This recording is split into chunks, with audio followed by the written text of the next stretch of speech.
Hello, guys. Thank you for listening to the podcast.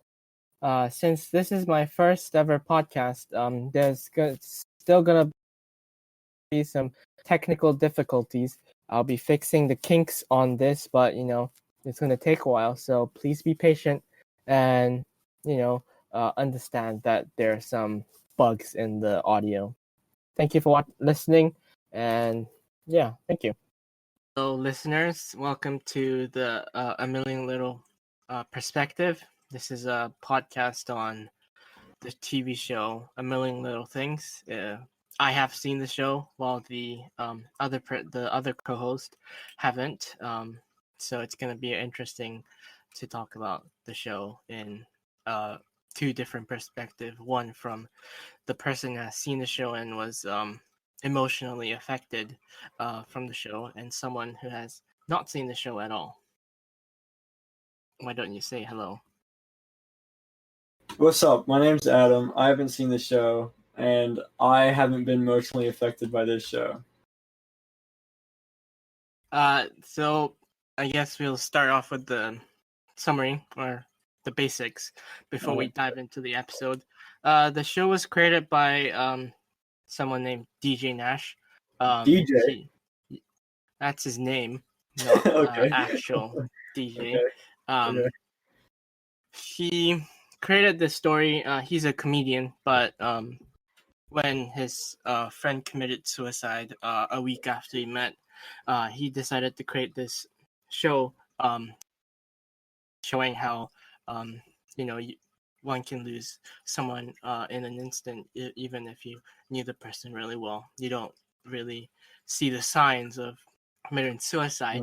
But also, the creator DJ Nash also wanted to create a show that had a group of friends suffering from their issues and how they come to rely on each other to become a closer group and a friend. So the group first met in an elevator, which was stuck. 4 guys. Eddie, portrayed by David Gentoli. Most people may know him from Grimm. He portrayed the main protagonist, Nick Burkhart. Romany Malco, who's Romany Malco, the actor who portrayed Rome. Romany Malco is known as a comedian starring in Tijuan Jackson. Gary Mendes, portrayed by James Roday.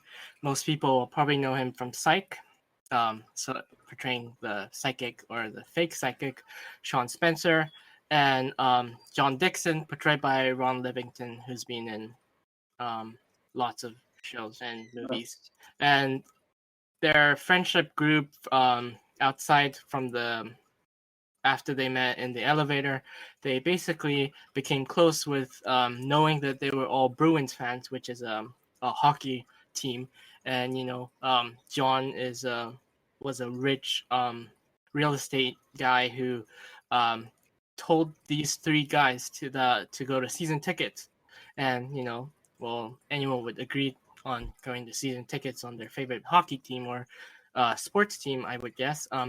Which sparked off their friends' relationship. And as the group met their friends and family, friends and loved ones, they became this big family where they have Friday night dinner at John's house, etc., watching the game, while the loved ones are at home or outside doing stuff. And they all suffer from different issues, I guess. Eddie is a reformed alcoholic. Rome suffers from depression. Gary had breast cancer, and he recovered, but he's struggling to, come back from the experience, I guess. And I guess we should talk about their loved ones and other characters. So we have Maggie Bloom, who also suffers from breast cancer, portrayed by Allison Miller, probably known from the 13 Reasons Why as Sonia Citro. Um, she's recovered from breast cancer, but it came back, and the show explores how Gary and Maggie's relationship collides because of breast cancer, and how since Gary doesn't, is cured, but Maggie's uh, cancer came back, so Gary tries to help her out of through that. We have Regina Howard, Rome's wife, portrayed by Christina Moses from the original. Many people probably know her from there. She portrayed Kayleen, a werewolf. Regina is in the original. It's a different show. Okay. Regina is a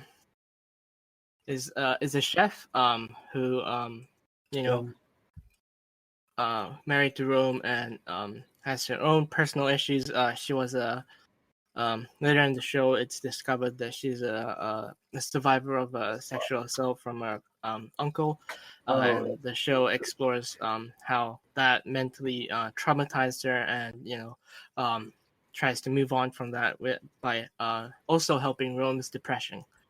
We have in this season only just like 13 episodes. We have John Dixon's assistant, Ashley Morales, portrayed by Christina Ochoa. She basically is like the linchpin between the story of why John jumped, and is it because of the show goes on about his personal business and how he was gambling a lot of money. But I'll go into that, and that's why she's a key person in that scenario. We have Catherine, Eddie's, I guess, estranged wife at the beginning of the show. She's portrayed by Grace Park. Most people probably know her from Hawaii Five-O, portraying Kono. Catherine is a lawyer, workaholic, which does give a conflict between their family lives, where Catherine is working a lot while Eddie's a recovering alcoholic, and he's just a guitar teacher to teenagers and other and kids, I guess. We have Delilah Dixon. She's a widow of John Dixon because John commits suicide in the beginning of the show, portrayed by Stephanie Solzak.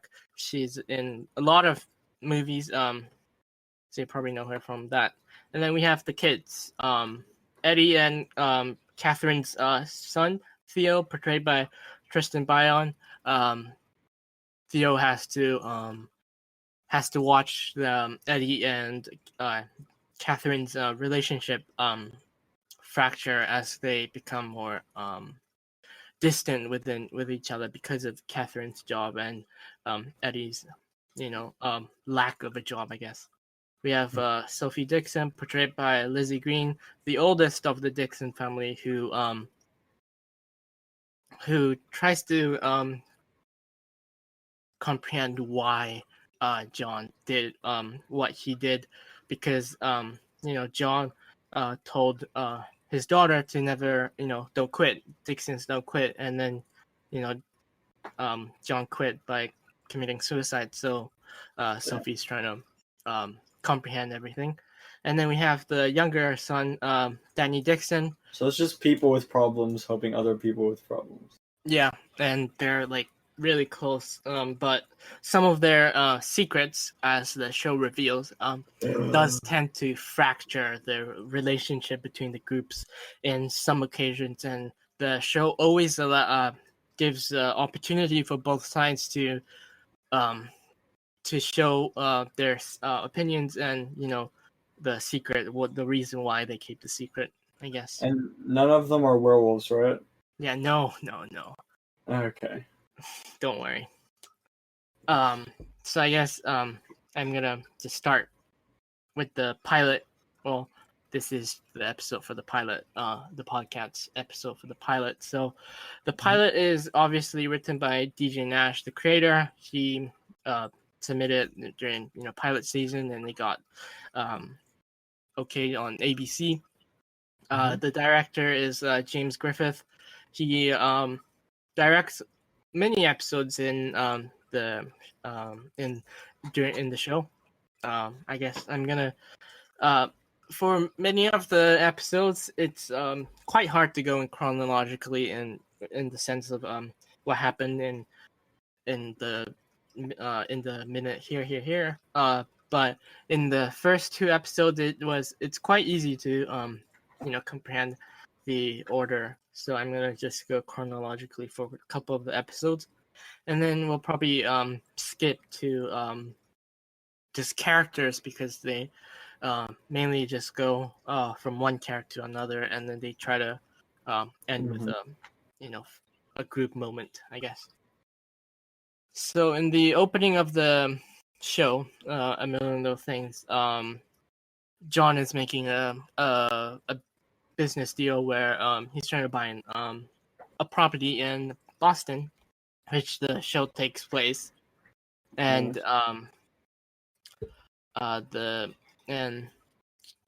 meanwhile, Eddie, who the one of the secrets of the first couple of episodes is his affair with Delilah, and affair. Yeah, So because he was in a relationship. Delilah's the husband, the wife of John before he died.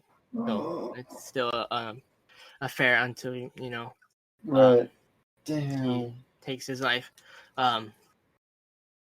But the show tries to, any other show, Eddie would be hated for having an affair with the widow of the guy, because you don't do that. But they give a reason by making Catherine a little bit more antagonistic in the beginning, and trying to give him a reason which doesn't makes his character be more likable than Catherine, I guess. Eddie's calling Catherine saying, "I'm gonna get out of this marriage with Catherine because I can't take it anymore." But when Catherine enters the room, Eddie suddenly throws away his phone, his guitar, and pretends like nothing's happening. What? Okay. I know. And then during then, Gary is having his annual checkup on his breast cancer, and on the walls, it's the breast cancer is all about women, and he's questioning why not everyone is comprehending the fact that men has breast cancer too, which is true, and the fact does come really hard with him that Gary is suffering from breast cancer, and he's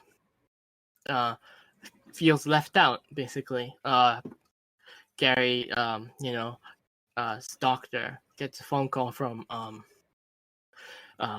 his wife saying, "What side do you want to get?" Well, Gary is just impatiently waiting for his results, and Gary, as I listened to the show creators podcast, A Million Little Stories, mentioned how Gary was supposed to be the most the upcoming but comedically funny guy who just blares out the obvious and tries to make it funny, and Gary does do a good job by saying,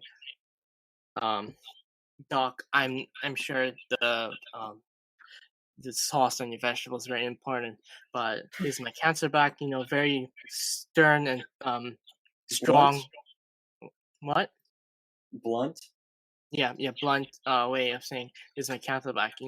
It's very shocking. And meanwhile, Rome, the guy who's suffering from depression,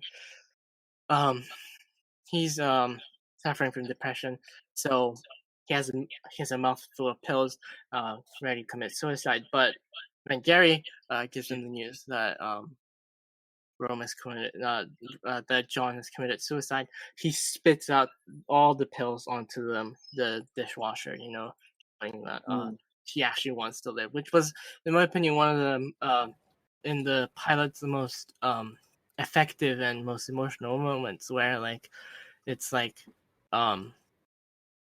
if you haven't seen the trailer before watching the show, it's like Rome is the one who might be committing suicide other than John, but there's this nice difference between the two on how they show their suffering of within them, which does give like a good thing, a difference, not a good thing, but a different strong difference between the two, which did strike me emotionally. Do you have anything to say? And that's just the pilot. That's just the beginning, the opening of the pilot. Yeah. Jeez. That's a lot of stuff. Basically, everyone's life is basically just connected. Yeah, everyone's life is. Yeah. And John's motto of saying everything happens for everything is a million little things, connecting, which is strong, but it is slightly true, I guess. Where our lives are connected in ways that we don't imagine that most. It's like that thing where like each action has a consequence, whether you know it or not. Yeah.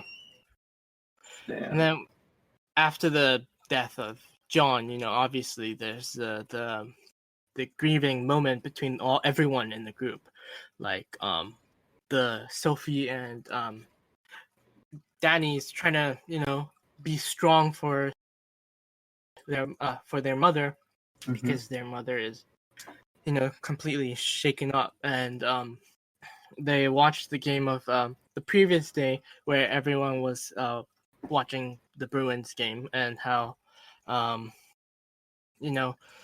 they didn't see the sign of it, which did make it very more strongly than like why did John commit suicide. There's no reasoning to that, and that's one of the storylines that the show goes through on showing why he did what he did, but that's until we don't find that out until the ending of the first season.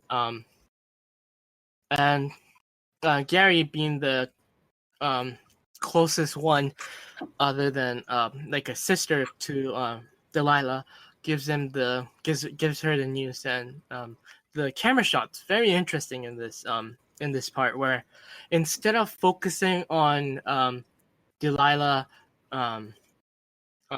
having to hug Gary for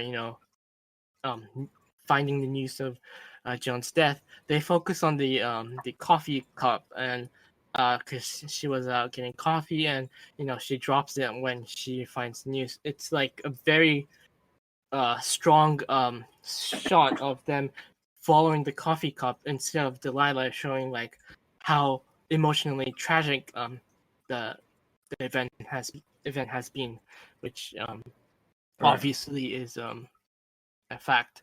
And then Regina, being the friend of Delilah, tries to say something, but what can you say to someone who lost their loved one? It's kind of hard to say something. You don't want to offend them. You don't want to make them hate you. So it's this complication they face. Meanwhile, in the Dixon family, where they're preparing for the funeral, Sophie wants to, since Sophie, is plays guitar like Eddie, wants to sing a song during the eulogy, and Delilah agrees, and Danny trying to pick the tie that his father would pick, which shows like how close the family was before he committed suicide. And then we head to a cancer support group where they introduce Allison. Allison suffers from breast cancer, as I told you, and Gary's there, the only guy in the support group. So Allison's confused No, oh shit. I was saying the actress's name. Maggie's confused.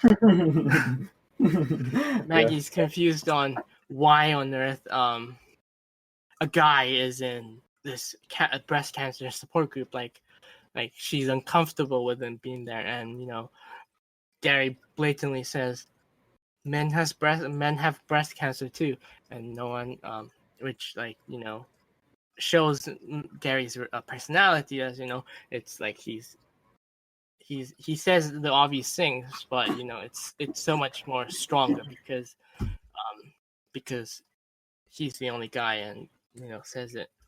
Yeah. And then we head to the eulogy or the funeral, I guess. Eddie being it's shocking when you find out that Eddie's having an affair with Delilah, and Eddie's the one who's giving the eulogy. It's like slightly messed up. I know. The eulogy is very great. I honestly like the eulogy. I did it for my drama class monologue. Just for. Did you? Yeah, I did. Yeah, it was Nice. It was easy to memorize, and it was easy to say, but also it's very impactful because the eulogy also gives how the four guys met, and then John's saying everything happens for a reason, and Eddie's saying like, I can't believe there's a reason for why you committed suicide, which made me slightly in tears because knowing that the four guys were really close and no one noticed the signs is kind of very emotional in many ways. All right. And then we also have Lizzie or Lizzie Green, Sophie, singing a song in honor for her father, which puts tears in everyone in the cathedral during the funeral. But the funny thing with, I guess, the awkward thing in the funeral is right when Eddie started giving his eulogy, Maggie and Gary storms into the cathedral. They're basically late, and Maggie didn't know John. Gary just brought her as a date, which you don't do that you don't bring someone on a first date to a funeral. That's just. What do you mean? That's the best. That's I wouldn't do that. Hey, it's either that or the movies, and sometimes the movies are expensive. That's true. Wow. You should try that. I will. When do you think you're dying? That's okay. I'm just gonna move on to the memory service because I'm gonna try to walk away from this awkward moment and try to move on to the next part where everyone goes to the Dixon house, but Catherine, being this workaholic, and also trying to make Eddie the more relatable guy, I guess. So Catherine just blatantly says, "I can't believe the funeral." So I didn't realize the funeral was the entire day thing. Showing how cold she is.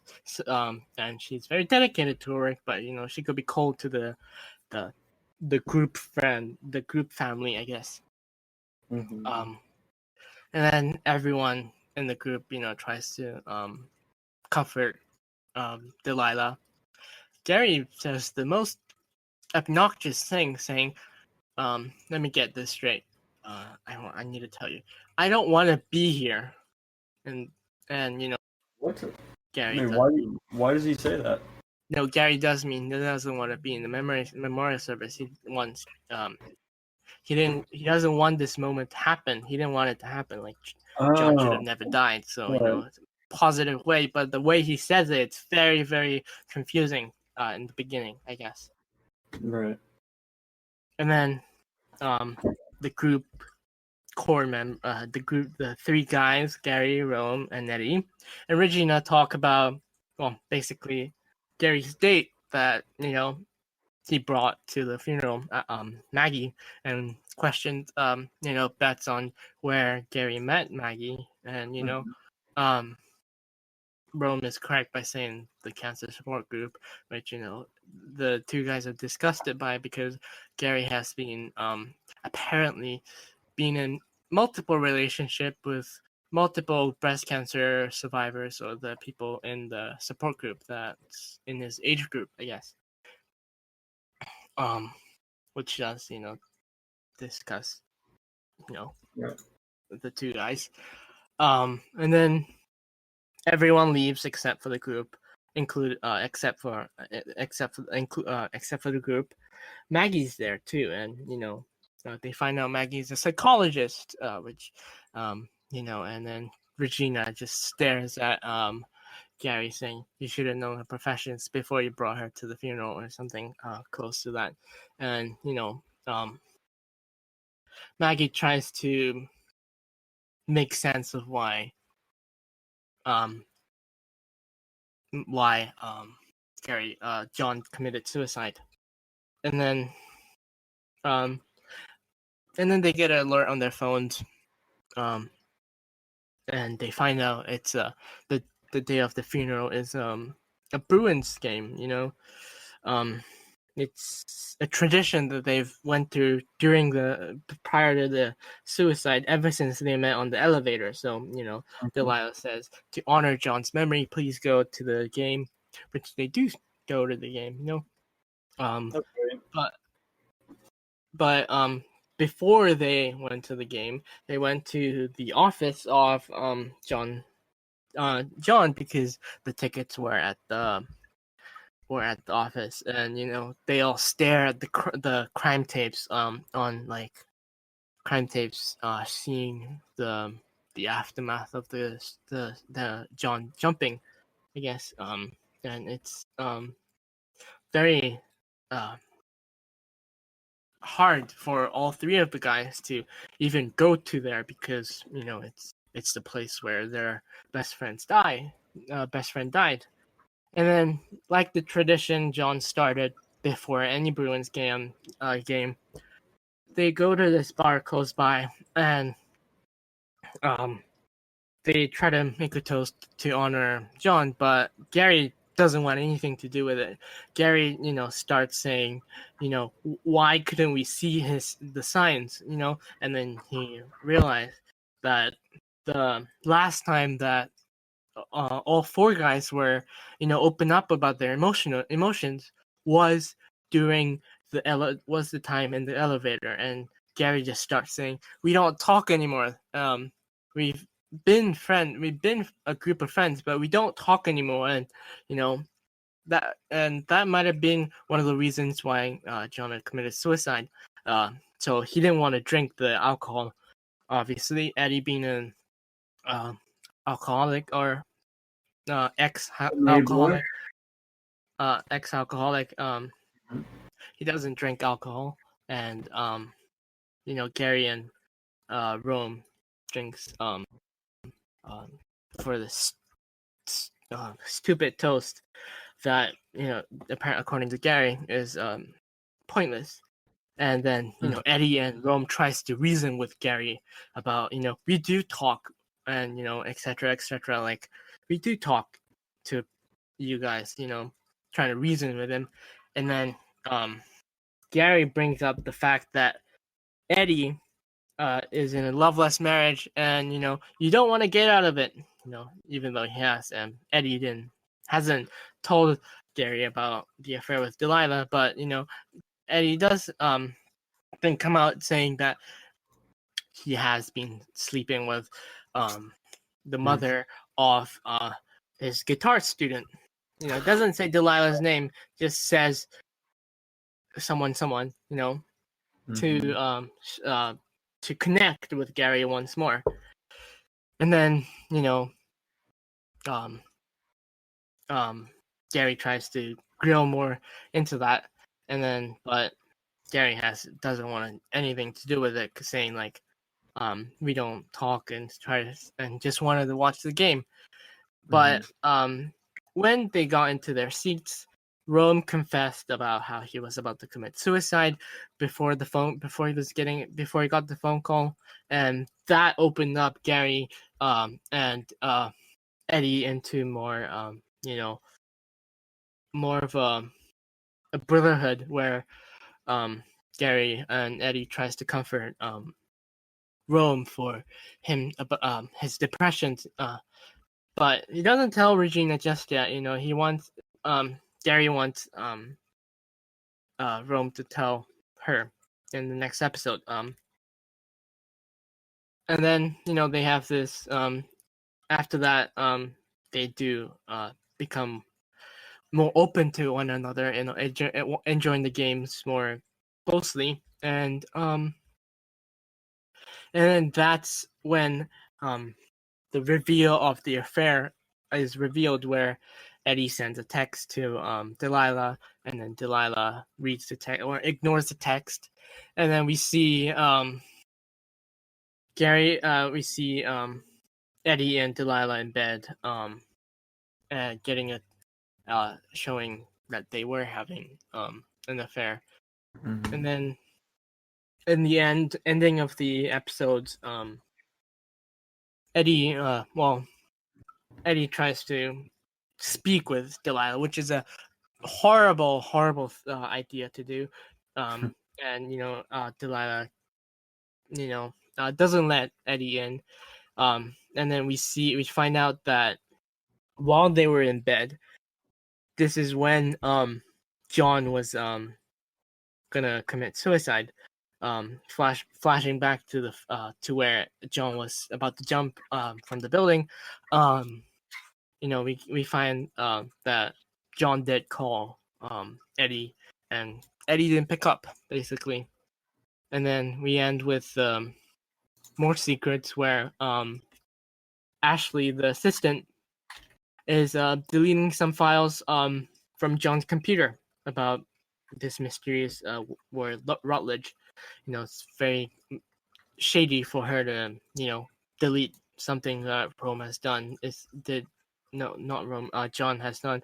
Is John doing something illegal? Etc. etc. And then we find out that because of all these trauma that Eddie has inflicted on John, or on the group, I guess, Eddie was sober, but he was gonna drink whiskey to numb his pains. But that's when his son Theo walks in, and that stops him from drinking, which it's very cute and emotional, where we find out Eddie's anchor is Theo. Theo is the light in his life, and he would do anything to protect him. So instead of Eddie drinking, puts the bottle down, and then Eddie and Theo starts dancing. And then Rome acts natural, even though he was about to commit suicide by drinking lots of pills in the morning, but acting practically normal in front of his wife Regina, while in bed, saying I love you, which does shadow this secret that is gonna come out sooner or later in the season. And yeah, that was the ending of the episode. What do you think, Adam? That's episode 2? That's episode 1. Episode 1? All that happens next. How long are each episode? 45 minutes. Jeez. That's a lot. Yeah. It's very emotional because, the song that they choose also does help with does bring the emotion within the show. Like Eddie singing the song that Sophie sang during the eulogy with his son. It's pretty like giving more connections between like Eddie taught Sophie the song, Sophie singing the song, etc., etc. It's very emotional in many scenes of the pilot, but more emotional scenes are about to come. Damn. Yeah. That's pretty good for a first episode of a show. But I guess it's called 13, so. What? No, it doesn't have 13. It's 17 episodes for the first season. Oh, okay. It's not a streaming service show. It's on an ABC show. No, So I thought you said 13. oh no, it's Okay. 17 episodes, and then 19 episodes in season 2, and then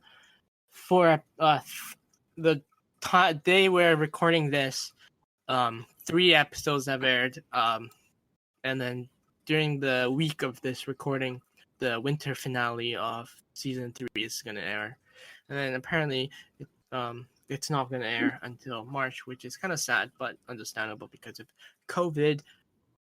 But yeah, the show's really relatable because of the traumas that every character has. It doesn't matter if you it doesn't matter if you don't relate to Eddie, but you can relate to this other character, etc., etc. So it's quite emotional most times. The show is a lot to unpack.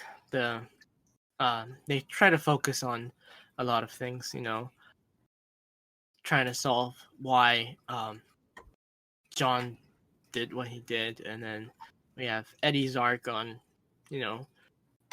building back his family. Gary's arc is the relationship with Maggie, and then Regina and Rome's arc is, to be more honest with each other instead of, pretending they're happy when they're not, I guess. Mm-hmm. Very a strong show. It's a strong pilot than other shows, I guess. But there isn't that much of this type of show, There's This Is Us, which is talking about family, but A Million Little Things does bring up more better does bring more aware does do a lot more than a family. It's a group of friends that became a family instead of exploring a family. It's more than one family. But I have to be honest, when I first saw the trailer, I wasn't interested as much than I was when I saw the pilot during when it aired. It was like I wasn't interested, but then I knew most of the actors from other TV shows, so I decided to watch it, and it was a lot more than I was expecting. So I guess the show creator did a good job on that part, I guess. So I guess we'll finish off the episode. Thank you for listening to our podcast. We'll see you next time on the episode Bands of Dad, written by DJ Nash, and once again directed by James Griffith. Thank you for listening to the podcast, and we'll see you next time.